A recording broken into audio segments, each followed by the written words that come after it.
Nalazimo se u srednjoj tehničkoj školi koja ove godine obeležava jedan veliki jubilej, 140 godina postojanja, i moram da naglasim da ova škola obrazuje profile koji su potrebni našem gradu i jedan dobar model dualnog obrazovanja je upravo ovde. Raduje me što radovi na izgradnji nove sale napreduju veoma dobro i što će biti završeni u predviđenom roku.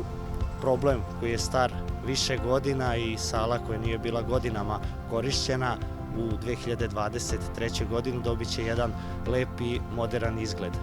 Kompletnu izgradnju finansirali su grad Sombor i Uprava za kapitalna ulaganja Autonomne pokrajine Vojvodine i vrednost radova iznosi oko 76 miliona dinara.